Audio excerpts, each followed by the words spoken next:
Gravando. Ok, então vamos começar a segunda palestra. Então, aí agora, quem vai falar para a gente é o Pedro. O Pedro fez mestrado e doutorado na USP, com o professor Marcelo, inclusive eu vi hoje pela manhã por aqui. Ele fez pós-doutorado na USP e na Universidade de Boston, e é atualmente professor da Universidade Estadual de Londrina. Trabalha com teoria quântica de campos, né, com ênfase em teoria de Chern-Simons, dualidades, supersimetria, entre outros, e também com aspectos topológicos da matéria condensada. Então, por favor, Pedro. Tá, tudo bem, vamos começar. Bom, é claro, primeira coisa, eu gostaria de agradecer pelo convite, pela chance de poder falar aqui, tá? E gostaria de parabenizar também os organizadores por realizar um evento tão interessante e tão estimulante, tá? O assunto do meu seminário vai no sentido que o Elael falou, né? Hoje cedo, ele está fora da caixinha ali, fora da caixa de altas energias, mas, sem dúvida, a gente usa várias técnicas de teoria de campos para estudar isso que a gente chama de fases exóticas da matéria. Tá? Então, eu vou falar um pouco sobre fases topológicas e depois eu vou falar especificamente sobre esse tipo de fase, que é chamada de fase fractônica. Tá? São assuntos que têm sido bastante desenvolvidos recentemente. Tá? E especificamente as pessoas que trabalham nesse assunto de fases fractônicas comigo são, enfim, meus estudantes aqui, Guilherme e Wesley, e o Cláudio, que é professor lá da Universidade de Boston. Tá? Daí, Tiago, por favor, me avise aí quando faltar uns 5 minutos para terminar. Tá? Tudo bem. Então, tá. Aqui, basicamente, a divisão, eu vou pensar nisso mais como um seminário de revisão, uma espécie de convite, então, para as pessoas fora de matéria condensada. Tá? Então, eu vou começar com uma revisão de alguns aspectos ali, como que a gente pode descrever a ordem topológica em 2 dimensões, depois, especificamente, o caso de fractons, e daí, no final, eu vou comentar um pouco sobre o trabalho que a gente tem feito. Tá? E depois as conclusões. Então, o primeiro exemplo, talvez, de uma fase topológica, ou pelo menos o exemplo mais famoso de uma fase topológica, é um sistema muito simples do ponto de vista da configuração física. Você imagina que você coloca partículas carregadas, elétrons, numa superfície bidimensional na presença de um campo magnético intenso aqui, tá? Perpendicular. Então, a gente tem alguns ingredientes físicos que regem o comportamento desse sistema. Então, a primeira coisa, os elétrons tentam descrever órbitas circulares aqui, por causa do campo magnético, tá? E, eventualmente, ao longo do movimento, o elétron, ele entrelaça, esse movimento dele entrelaça com outros elétrons. Então, eu vou falar sobre isso daqui a pouco, e isso daí gera um efeito de correlação muito intenso entre eles, tá? A gente também tem dois tipos de ingredientes que contribuem para manter os elétrons afastados. Um é a interação de Coulomb, a repulsão, e também o princípio de Pauli. Tá? Então, esse tipo de ingrediente, isso gera basicamente uma nova fase da matéria. Tá? É uma nova fase no sentido de que isso é um fluido quântico com uma certa ordenamento interno. Tá? Imagina um fluido com ordem interna. E a gente vai ver como que essas ordens se manifestam, e isso produz física, que realmente, efeitos físicos completamente surpreendentes e profundos. Tá? Então, eu vou começar descrevendo algumas das propriedades físicas. Tá? A primeira delas, que é uma das mais emblemáticas, tem a ver com a estrutura de platôs da condutividade Hall, tá certo? Você pensa que quando o campo magnético é fraco, se você pega aquele sistema, então aqui é o campo magnético, coloca fracamente, ele tem um comportamento linear, então esse aqui é o regime clássico, tá? Nessa região do diagrama, e mais uma vez que você começa a aumentar esse campo magnético, o sistema desenvolve uma estrutura de platôs. Isso significa que tem efeitos quânticos se manifestando de uma maneira dramática aqui. Tá? Então, cada um desses platôs, isso que eu disse que caracterizam diferentes ordenamentos internos do fluido Hall, tá? Do fluido quântico. Então, eles são caracterizados por essa quantidade que a gente chama de fator de preenchimento, que pode ser expressa em termos de quantidades físicas, mas você pode colocar assim de uma maneira clara como basicamente a razão de número de elétrons pela degenerescência de cada um dos níveis de Landau. Tá? Então, conforme você vai regulando essas duas coisas, você consegue correr aqui, mudar entre os platôs, e em cada um desses platôs, a gente tem quantidades físicas diferentes. Tá? Então, a ideia é como que você pode caracterizar esse sistema, caracterizar ordens internas de um fluido que não tem uma quebra espontânea de simetria, coisas desse tipo. Tá? Então, os números mágicos aqui que aparecem, tem uma série que é do efeito Hall inteiro. Esse daqui, a descrição é completamente simples, essencialmente simples, e a parte mais interessante aparece quando tem os números fracionários aqui. Tá? Então, cada um desses números aqui, basicamente, tem um mundo de teorias para tentar descrever, não tem uma descrição unificada para essa. Tá? Então, eu vou falar de algumas classes do efeito Hall fracionário. Tá? Então, como eu havia dito, isso é uma nova fase da matéria, isso é o que a gente chama de fase topológica, tá? E tem algumas propriedades interessantes, né? Então, a primeira delas que eu vou discutir é a questão do gap. Tá? O bulk desse sistema, tá? As excitações no bulk, elas se comportam basicamente como um isolante. Tá? Então, para você conseguir produzir excitações aqui, você tem que vencer esse gap de energia, e isso é surpreendente no caso do efeito Hall fracionário, porque o fator de preenchimento lá é como se tivesse uma banda que não está completamente preenchida, mas ainda assim o sistema ele tem um gap. Então esse gap dá algumas características para ele, como estabilidade, incompressibilidade, né, um fluido incompressível. Tá? Então é uma fase estável da matéria, tá? Só que a gente não consegue descrever propriedades locais dessa fase. Você precisa, no fundo, só de propriedades globais por causa do entrelaçamento entre os elétrons. Então, eu vou falar disso mais a seguir. Tá? Então, a gente precisa de uma teoria que captura aspectos globais. Tá? E uma outra propriedade interessante é que se você imagina que você coloca aqui, tipicamente a gente pensa em limite termodinâmico, mas pensa em um sistema em que você coloca uma interface aqui em contato com uma outra fase topológica, ou seja, uma outra fase isolante, como o vácuo, por exemplo. Então, considere efeitos de borda aqui. Tá? Então, aqui você tem uma fase estável, por causa do gap, ele dá estabilidade a essa fase. O vácuo também é uma fase estável, porque você tem um gap. Então, isso significa que na interface entre elas tem que ter graus de liberdades gapless aqui, tá? Porque tem que ter um fechamento do gap. É a única chance de transitar entre duas fases que são estáveis. Tá? Então, nessa região de fechamento do gap, o que aparece é uma teoria conforme, em uma mais uma dimensões, tá? E no caso do efeito Hall, isso é uma teoria quiral. Então, por isso que eu coloquei as setas, que elas se propagam em uma direção. Tá? Então, eu vou discutir também um pouco sobre os graus de liberdade conformes. Tá? E basicamente o que eu vou discutir daqui para frente também, com mais ênfase, tem a ver com as excitações. Essa é a propriedade característica do efeito Hall, que a gente tem excitações de quase partículas, que eu vou colocar assim, são excitações que podem aparecer, que têm comportamento exótico. Tá? Tem estatística fracionária e carga fracionária. Então, de uma maneira geral, isso são chamados de ânions. Tá? Então, os ânions, isso... a gente pode pensar inicialmente que esse sistema é efetivamente bidimensional do ponto de vista espacial. Tá? Então, no caso bidimensional, tem essa propriedade de ânions é exclusiva ao caso bidimensional. Isso está ligado com o fato de que se você tenta fazer uma permutação de partículas, para você investigar a estatística, você vê que você tem trajetórias, se você fizer por cima ou por baixo, essas trajetórias não são equivalentes, porque você não consegue deformar uma na outra sem passar pelo ponto onde está uma das partículas. Tá? Se tivesse no caso tridimensional, você consegue deformar isso aqui por cima. Então, no caso tridimensional, a estatística é ditada pelo grupo de permutações. Tá? Então, isso implica, no fundo, que existe só bósons e férmions. No caso bidimensional, o que dita o comportamento da estatística é o grupo de tranças. Tá? Então, você tem que levar em conta quanto que as trajetórias das partículas estão entrelaçadas uma em torno da outra. Então, esse tipo de efeito que faz com que o efeito Hall... você tem que conhecer propriedades, você só consegue descrever ele a partir de propriedades globais, num certo sentido. Tá? Não tem como você pegar o sistema e olhar um parâmetro de ordem local, porque para você determinar as propriedades dele, ele envolve basicamente correlação de praticamente todos os elétrons. Tá? Então, ok.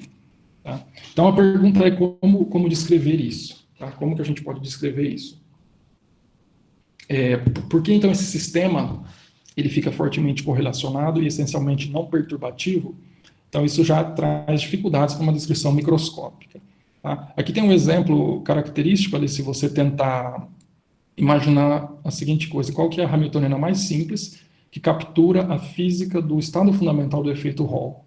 Tá? Então você pode pensar assim, o significado dessa equação basicamente é a repulsão de Coulomb projetada no nível de Landau mais baixo, aqui, o lowest Landau level. Tá? Então, aí você pode pensar da seguinte forma, né? A gente pode construir isso aqui porque se o campo é intenso, os graus de liberdade de spin ficam congelados, o termo cinético também fica congelado porque a gente quer descrever só o ground state. Então você tem uma hamiltoniana que basicamente ela não tem nenhum parâmetro pequeno ali. Tá? Esse sistema, ele não tem um estado normal, como normalmente a gente pensa assim, que você tem um certo sistema, quando você liga uma interação e tuna essa interação, você leva para um outro estado. Tá? Então, é praticamente impossível você descrever isso do ponto de vista microscópico. Então, aqui tem algumas descrições, tá?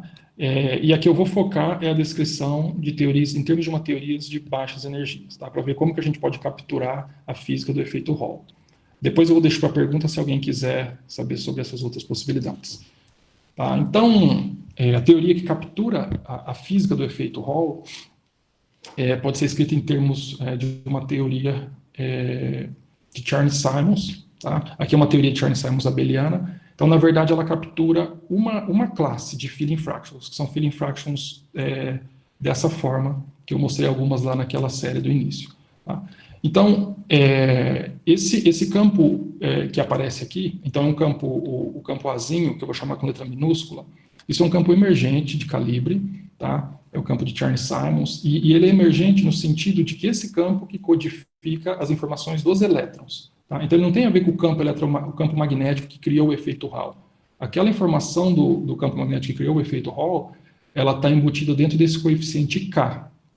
Tá? E aqui você pode colocar ainda na presença de um campo, esse daqui, o campo maiúsculo, então isso eu quero dizer um campo realmente eletromagnético, para você medir respostas do sistema a pequenas perturbações, tá? Para poder medir condutividade Hall.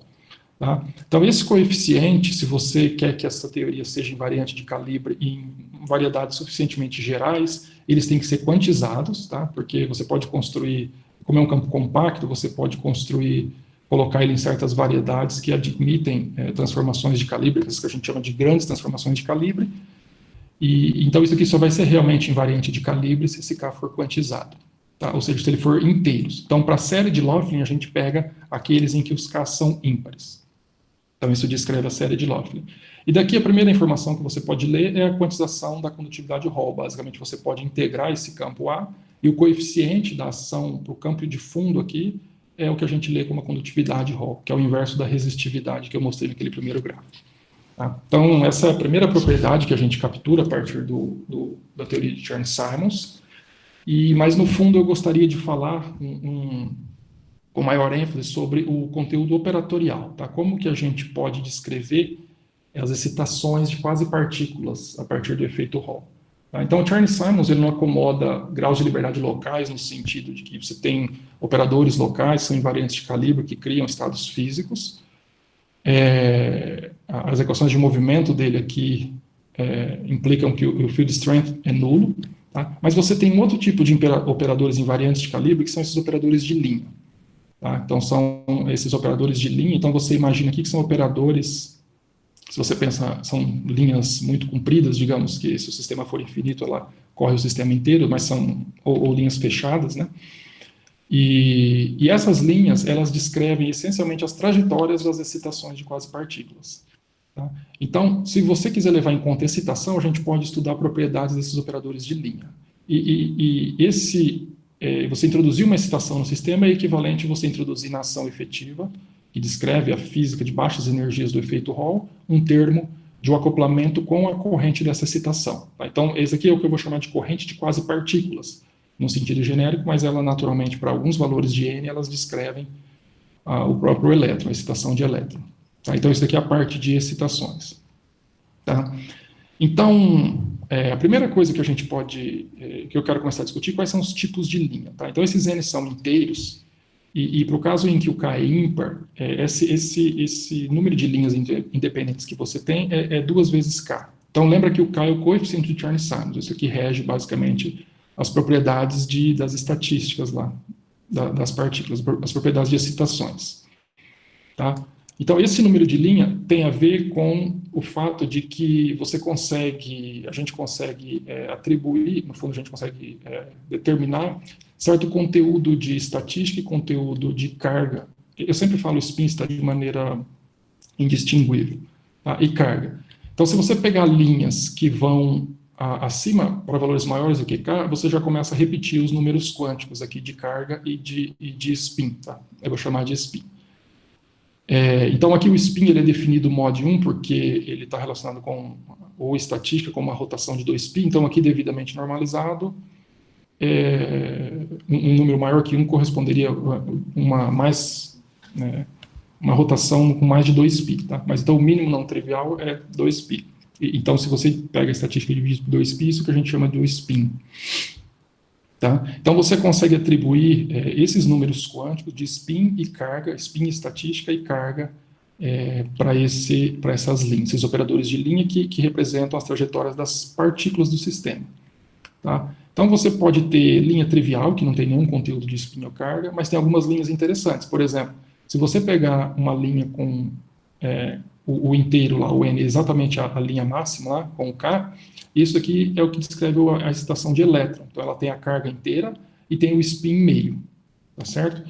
Se você pegar qualquer uma das linhas inferiores a essa, com N inferiores a K, essa daqui é uma linha que descreve as quasi-partículas. Tá? Então, essas quasi-partículas têm tanto estatística fracionária, né, e tem a carga fracionária. Então, esses operadores de linha que descrevem as excitações de quasi-partículas. Tá?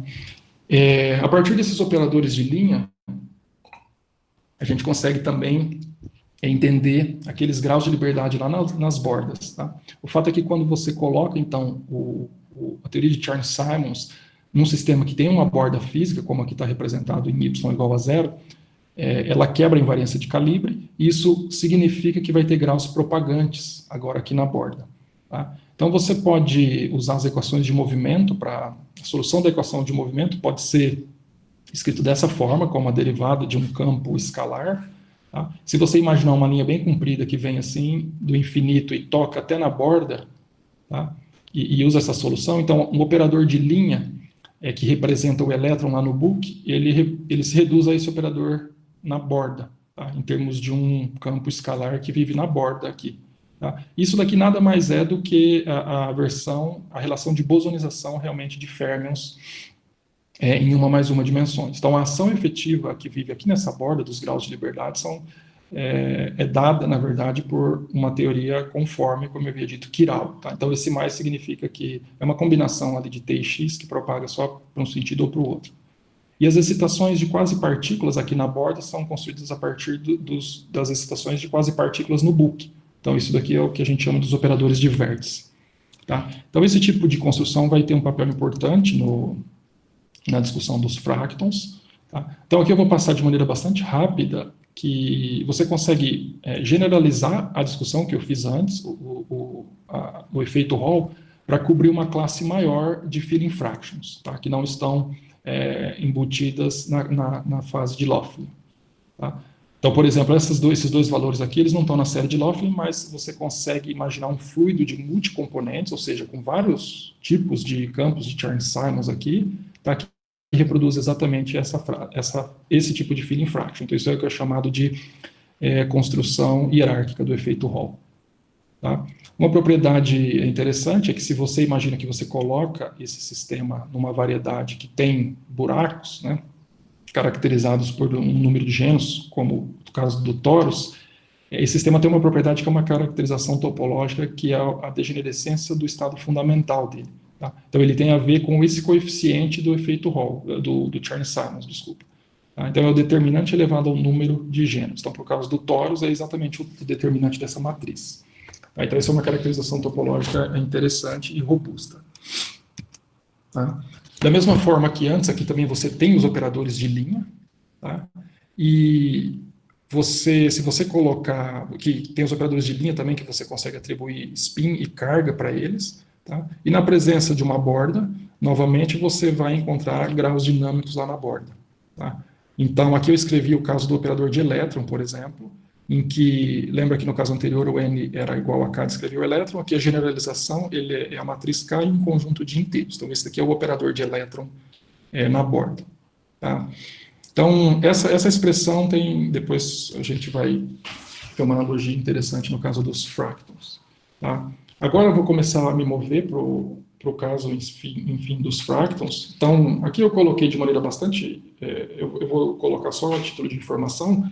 Esse tipo de fase topológica ele não é encontrado apenas em efeitos do tipo Hall, tá? Mas também em sistemas que a gente normalmente chama de líquidos de spin, em que eles podem ser construídos a partir de graus de liberdades de spin na rede. Tá? Então, isso aqui não tem transporte de carga envolvido, como o caso do efeito Hall, mas ele tem propriedades topológicas, num certo sentido, semelhantes. Tá? Então, aqui o que faz isso virar um fluido são as flutuações de spin. Tá? Então, o exemplo mais famoso é o torque cool. Então, eu vou deixar para perguntas eventuais que tiver e vou para o caso dos fractals. Tá? Então, agora, eu vou usar a discussão que a gente fez anteriormente como uma espécie de building blocks para fases mais exóticas em 3 dimensões espaciais. Tá? Então, ó, você pode pensar a seguinte coisa, né? Eu vou começar imaginando uma situação idealizada, que é o que eu vou chamar de um fracton trivial. Tá? Só para a gente ver como que a gente pode construir uma fase estranha, tá? Uma fase exótica da matéria. Então, imagina assim, ó, imagina que você faça um empilhamento aqui de vários sistemas Hall do tipo Torque Code, tá? Que eu mostrei na transparência anterior. Mas um empilhamento de fases com ordenamento topológico em 2 mais 1 dimensões. Tá? Então, vamos imaginar, então, e suponha que não tem nenhuma interação. Tá? Então, se a gente vê isso como um sistema realmente tridimensional, você vê algumas coisas. A primeira delas como eu disse, cada uma delas tem um ground state, degeneracy, né, a degenerescência do ground state.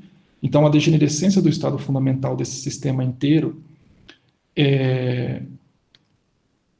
vai ser o produto de cada uma delas. Então, vai ser uma coisa da ordem de L. Tá? Então, em que esse L aqui tem a ver com o número de camadas? Tá? Tem a ver com o número de camadas. Então, você já vê que isso daí vai dar uma certa propriedade meio esquisita, porque se você pegar o logaritmo do número da degenerescência do ground state, isso tem a ver com entropia. Então, você vai ter, esse sistema ele tem entropia que escala com um comprimento linear e não com volume. Tá? Além disso, você vê que pelo fato dessa degenerescência depender do número de camadas que você coloca aqui, né? Se você colocar uma outra camada, ou mexer ela um pouquinho, ou adicionar uma outra aqui, isso aqui corresponde, por um lado, a uma interação, a um efeito no ultravioleta, porque você está mexendo na estrutura de curtas distâncias desse sistema. Só que isso afeta uma propriedade do número de estados do estado fundamental. Tá? Então, a gente pode pensar nisso como uma espécie de uma mistura infravermelha e ultravioleta.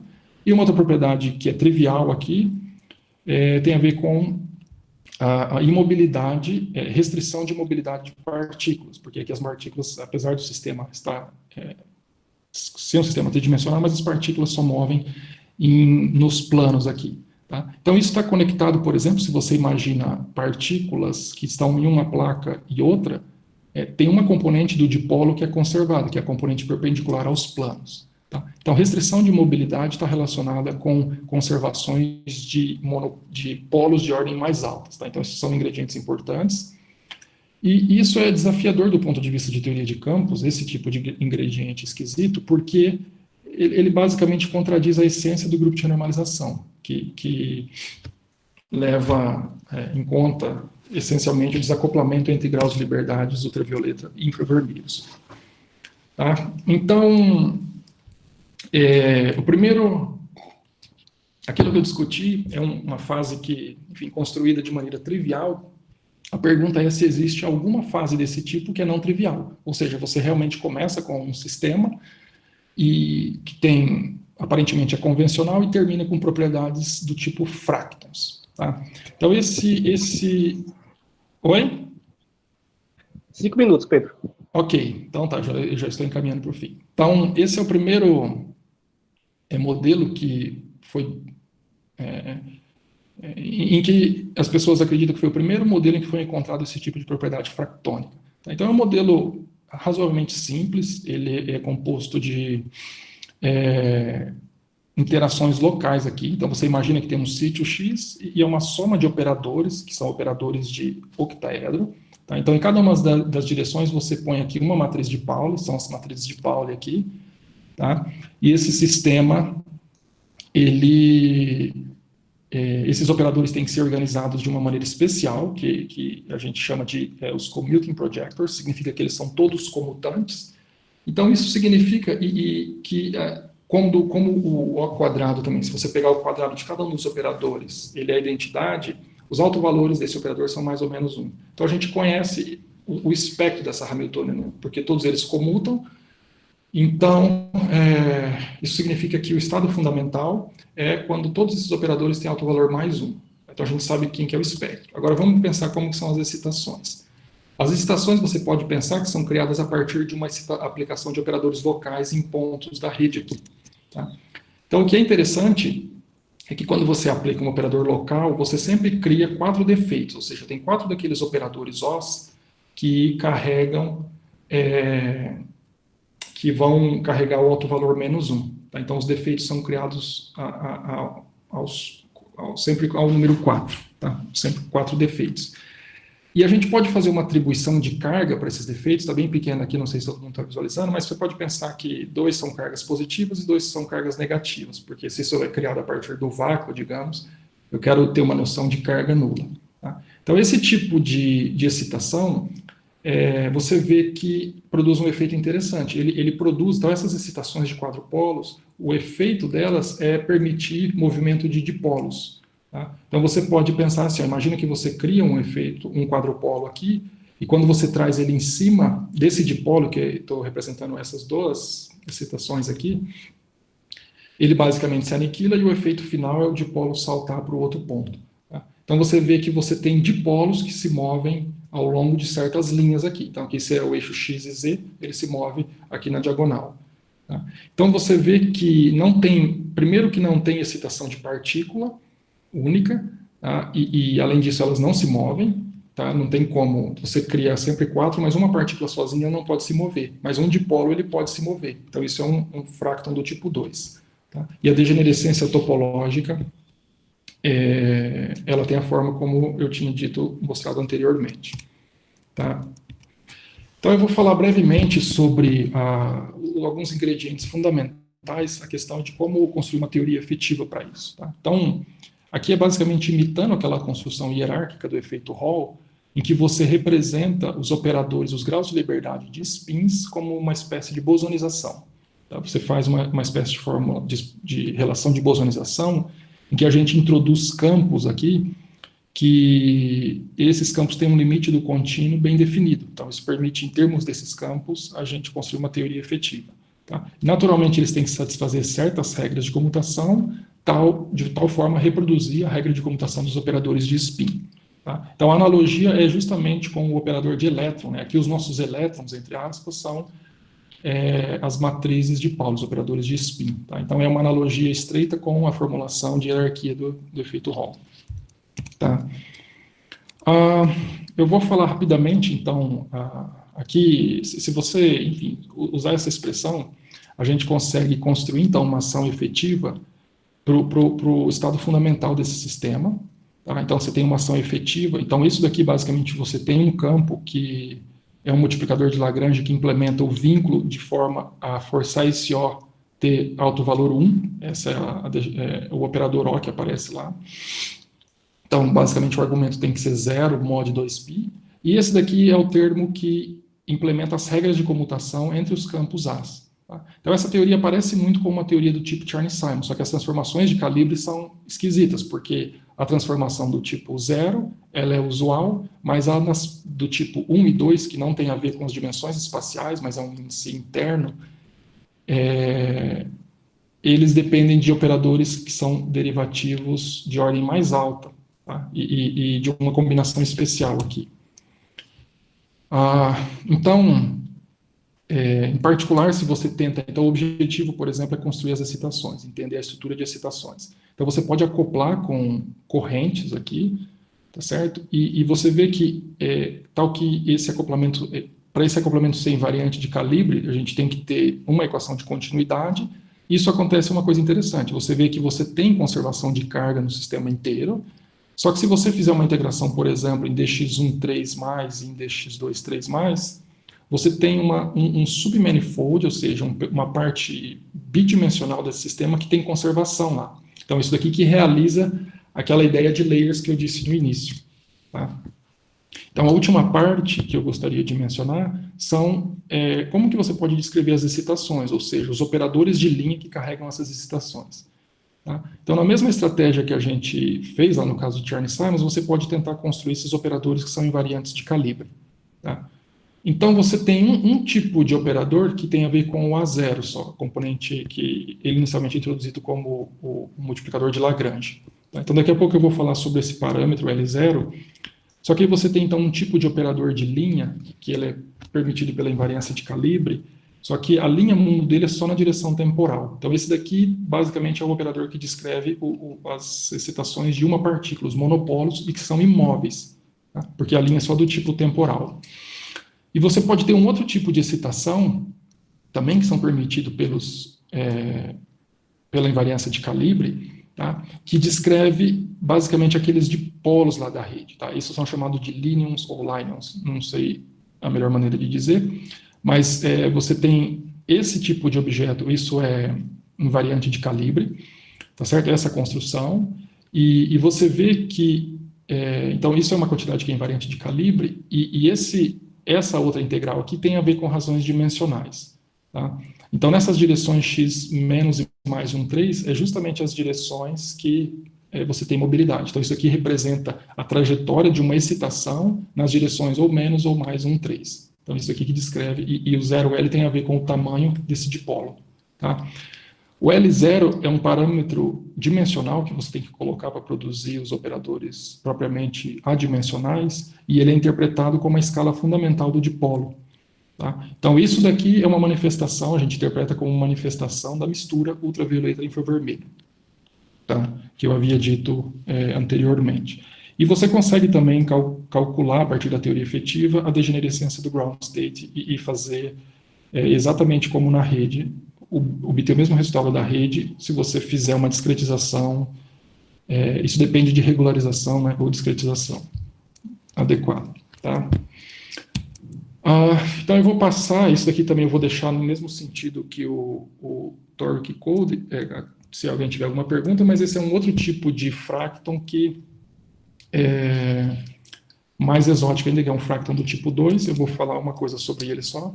O fato é que esse sistema, as excitações dele são de tal forma que nenhuma delas tem a possibilidade de se mover. Ou seja, todas as excitações, seja de partícula única, de monopolo, quadrupolo, etc., elas nunca se movem. Tá? Então, isso é o que caracteriza um fracton do tipo 2. Tá? Naturalmente, a pergunta que a gente faz é qual que é a teoria efetiva, como construir uma teoria efetiva ali que captura esse tipo de física. Tá? E esse é um trabalho que a gente tem feito aí, e acredito que a gente sabe mais ou menos como descrever algumas propriedades físicas desse sistema. Então, isso deve ser concluído em breve. Tá bom? Eu já avancei no tempo, eu gostaria de deixar só uma mensagem, tem a ver com o prefácio desse livro, tá? Que representa, no fundo, eu queria só compartilhar o sentimento, né, que a gente, enquanto cientistas, pensa em relação à ciência. Tá? Então, isso é extraído do prefácio daquele livro do Xiao Ganwen. Tá? Eu peço desculpas por encher a tela aí com palavras, mas eu vou tentar fazer uma tradução mais ou menos aproximada aqui, que eu gostaria de compartilhar com vocês. Então, a gente pode pensar assim, né, depois de 100 anos de teoria de matéria condensada, que já ofereceu muito para nós, a gente ainda sabe pouco sobre a riqueza da natureza. No entanto, ao invés de se sentir desapontado, eu espero que os leitores se sintam excitados com o nosso entendimento incompleto. Então, isso significa que a parte interessante, os tempos interessantes estão por vir, tá? E não já ficaram tratados. Eu também espero que os leitores adquiram confiança, né, uma espécie de confiança, de que não tem nenhuma questão que não pode ser resolvida e nenhum mistério que não pode ser entendido. Tá? Apesar de há muitos mistérios que permanecem ainda para ser entendidos, a gente já entendeu coisas que inicialmente pareciam impossíveis de entender. Tá? Nós entendemos algumas questões fundamentais que, de início, elas pareciam ser muito fundamentais mesmo para ter uma resposta. A imaginação do cérebro humano é sem limites. Então eu me pergunto quem que vai vir como um vencedor? Será a riqueza da natureza ou, digamos, a infinitude da imaginação humana? Então eu encerro nesse momento. Obrigado e desculpa por avançar no tempo. Obrigado, Pedro. Vamos então para as perguntas. Tem o Carlos, gostaria de fazer uma pergunta? Por favor, Carlos. Gostaria. Pedro, parabéns aí pelo trabalho, tá? Eu toquei nesse assunto há umas 2 décadas atrás, na época em que ainda tinha uma visão bastante simplificada. Mas aí eu queria fazer uns comentários bem rápidos, etc., né? Um é porque eu percebo que a visão do ânion, né? Aquela visão de que você tem um vórtice, né? E você tem um elétron em torno dele, né? Que é bem descritiva. Você meio que troca pela visão do fracton, né? Até que ponto é melhor uma descrição de fracton do que a de ânions, né? Bom, saindo do fato de que não tem uma ação para os ânions, né? Eu não sei se eu entendi de maneira clara, mas o que a gente chama de fractals normalmente, então é porque eu penso assim, um ânion um que vive em 2 mais 1 dimensões, só que ele não tem nenhum tipo de restrição em mobilidade. Então é uma partícula que pode caminhar livremente em todo o sistema. Tá? Então o fracton são aquelas excitações que elas têm restrições severas de mobilidade, que eventualmente elas ficam completamente paradas. Tá? Então, isso que é um ingrediente diferente, assim, que é uma coisa meio esquisita, né? Você imaginar excitações que podem se mover ao longo de linhas só. Tá? Então, por exemplo, uma questão que a gente não pensou ali é a questão da estatística dos fractons lá, porque aí você pode pensar assim, né, em uma variedade que você tem uma subvariedade, né, que você tem em conservação, ela é um plano. Então faz sentido você também eventualmente ter estatística aniônica nesse submanifolds, tá? Mas eu não sei a resposta ainda. Tudo bem. Só uma pequena coisinha a mais. Você sabe, obviamente, que a questão do termo BF, né, que você praticamente passou ali muito por cima. Isso. O termo BF é uma espécie de um Chern-Simon em 4 dimensões. Né? Qual é a importância que ele teve ou tem para essa descrição em 4 dimensões dos fractons?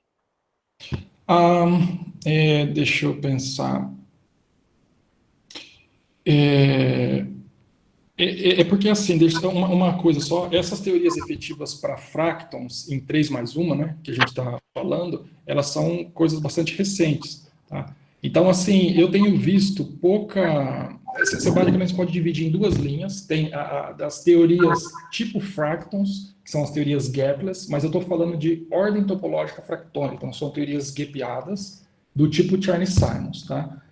Então, eu não tenho visto, eu não vi ainda uma descrição BF para algum tipo de fracton, tá? Em 3 mais 1 dimensões. Assim, o que eu estou chamando é essa descrição do tipo Chern-Simons, né? Tipo um Chern-Simons meio esquisito ali, que funciona em 3 mais 1 dimensões. Tá? Mas eu acho que é meio que uma extensão natural que a gente pode pensar, né? Construir o análogo de uma teoria BF, ou seja, fazer meio que fluido de multicomponentes, né? No fundo é isso, você tem vários Chern-Simons acoplados, né? No BF você tem 2 Chern-Simons acoplados, né? Isso pode acomodar mais simetrias, como reversão temporal, por exemplo. Né? Ótimo, obrigado e parabéns pelo trabalho e pela apresentação. Tá, obrigado, Carlos. Obrigado, Carlos. Para finalizar, vamos só mais uma pergunta. O Francisco, por favor. Olá, boa tarde. Boa tarde. Parabéns pelo seminário, gostei bastante. É um tema que eu tenho um relativo interesse, né? Então tenho lido alguma coisa. eu tenho uma pergunta mesmo, uma questão que eu não entendo mesmo completamente o tema.